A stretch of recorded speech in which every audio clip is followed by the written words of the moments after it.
It's midwinter in the garden.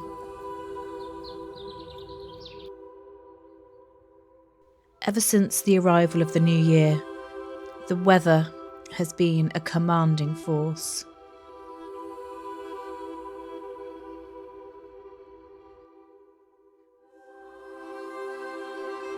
The storm that ripped through the garden in early January has left its mark.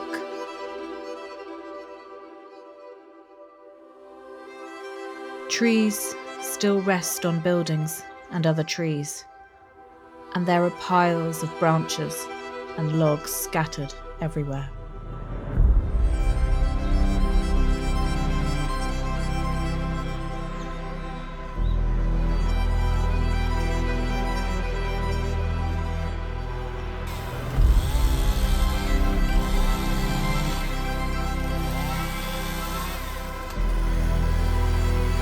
The process of clearing the trees is slow because there's so little access to this part of the garden. We have to drag everything out by hand.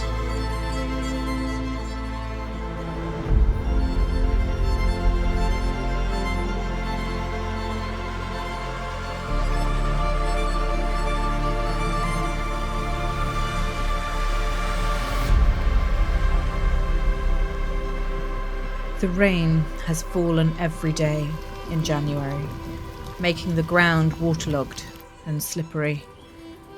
I've been putting down wood chip in the chickens' run to try to keep their feet dry.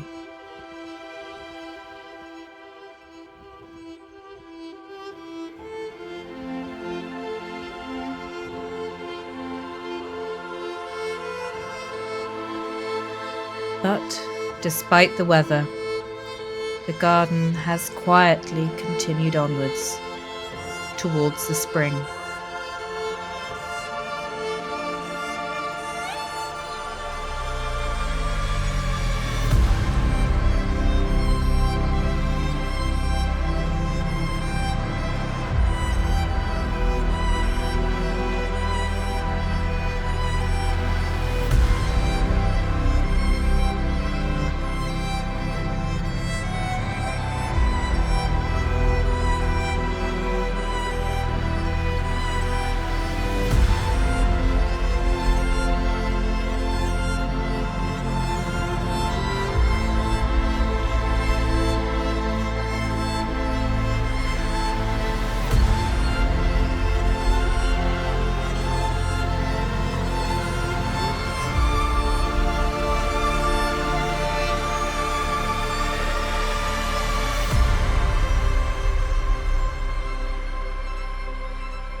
I've started making preparations for spring, washing the propagation equipment as it's finally time to start sowing.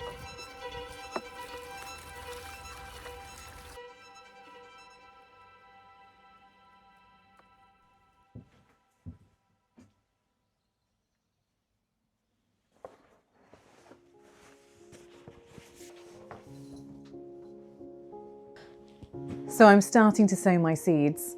I have made up my sowing schedule, which I do every year.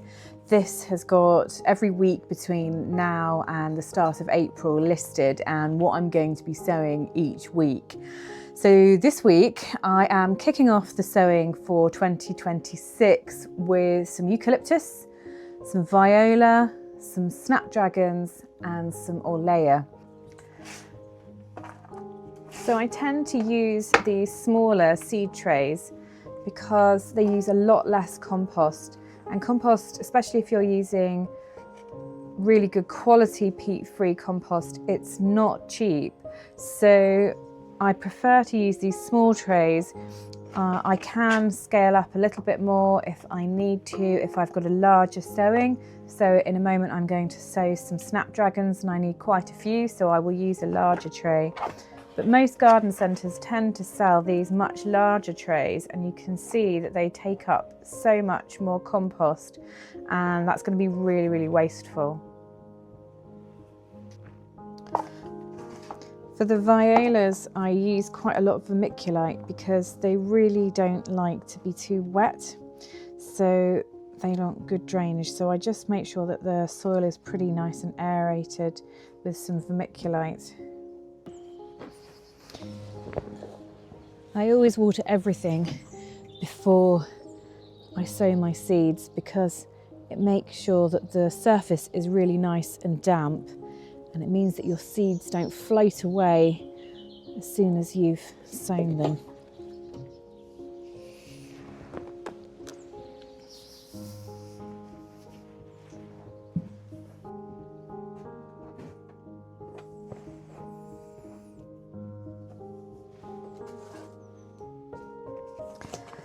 I'm going to sow my snapdragons first, and the seeds of these are really, really tiny,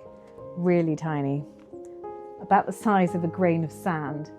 So I don't get many in some of these packs. Some of the more speciality snapdragons, you only get about 30 seeds, and it really looks like you've got absolutely nothing in the packet. So I'm going to sow all my snapdragons into just one tray.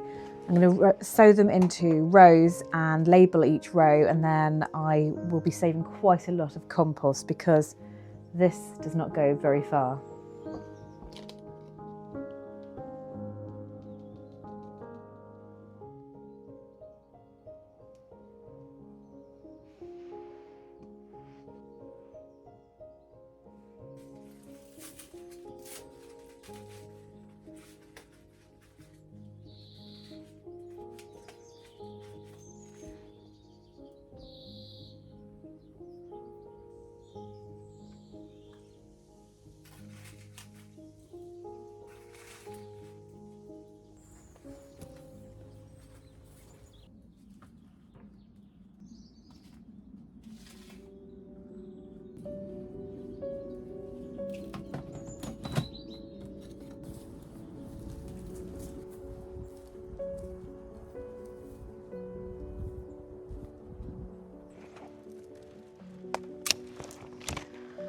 I'm cutting back this willow because I want to do a bit of an experiment up in the woodland. All of our trees, when we plant them out, we put chicken wire around the base to prevent the rabbits and the deer from eating the young trees. And I really don't like the way that it looks. So I've had a bit of an idea to create something more natural using hazel and willow. A few days ago I went into the woodland and I cut some of the hazel. Hazel is such a useful tree. It grows these lovely long straight branches which can be cut and coppiced for use within the garden, and that's exactly what I did. I wanted to create some fence posts, so I cut some hazel and I started to weave some smaller strips of hazel and some willow into a framework around the young trees. Both willow and hazel are a brilliant crop for coppicing. If you cut it hard back to the stools, which is the trunks of the tree, the base of the tree, it will regrow. And all of this regrowth that you see here, this is only 12 months old. I did the same thing this time last year. So it's incredibly fast growing and it's very, very useful.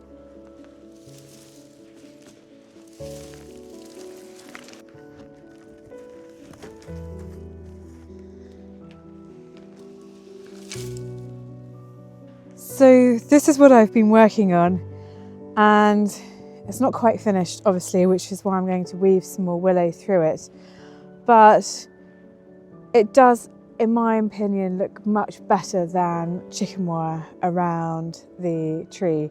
There's room for the tree to breathe and move, and once I've finished, I'm hopeful that the rabbits won't be able to get in here and the deer won't be able to eat the tree either.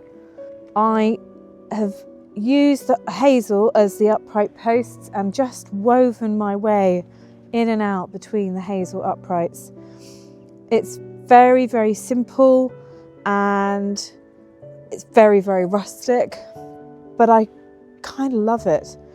And it really was a bit of an experiment. I thought that if this was easy to do and worked well, then I would replicate this for some of the other trees, especially the ones that you see easily from the path as you walk past.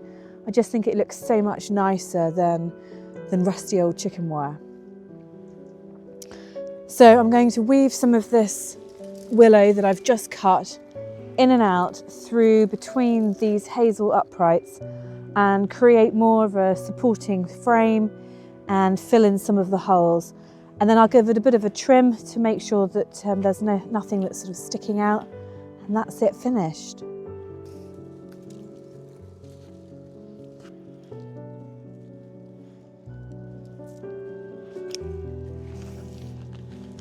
Just giving it a bit of a tidy up, and then I think it's done.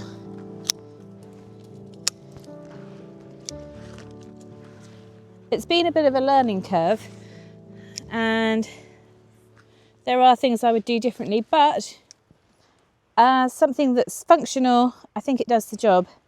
It's going to work all right.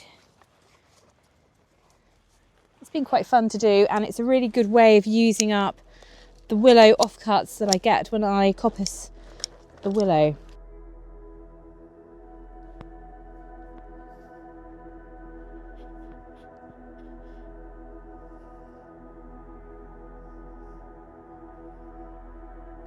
So the light is absolutely beautiful this evening, and before we lose it, I thought I'd take this opportunity to share with you what I am planning for the area that's been cleared because of the trees falling down.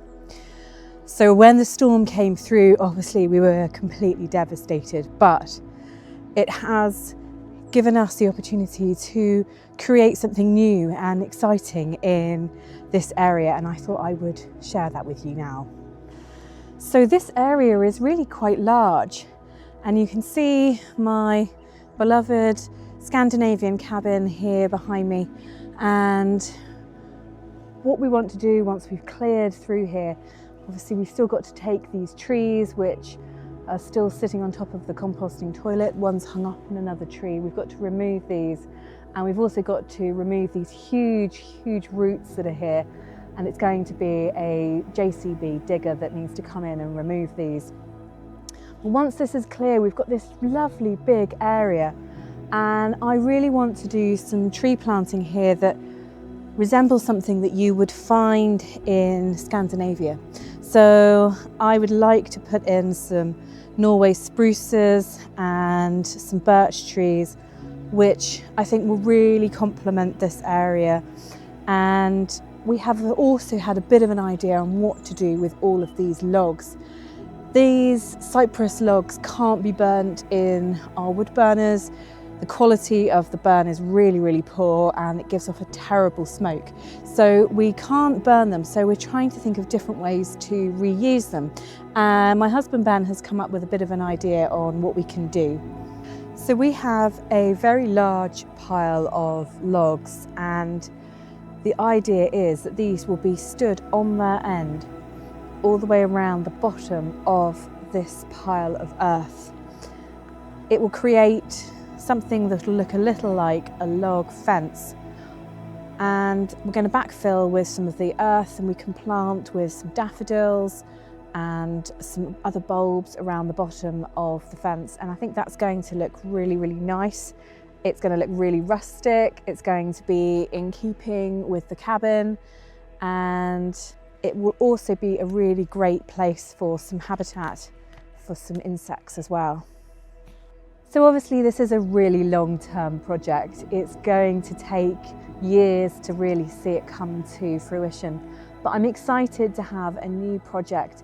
I'm already seeing new views that we've never had before in the garden, because the cypress trees really did dominate this area, and they blocked a lot of the light and some of the beautiful views that we have. So although I'm really sad that they've gone, and I'm really sad about the amount of work that it's created for us, it has opened up some new opportunities to really kind of develop and explore this area of the garden and see some new potential in it. So thank you for joining me in the garden, and I look forward to welcoming you back soon when we will be doing lots more sowing and the preparations for spring will be well and truly underway. I'll see you then.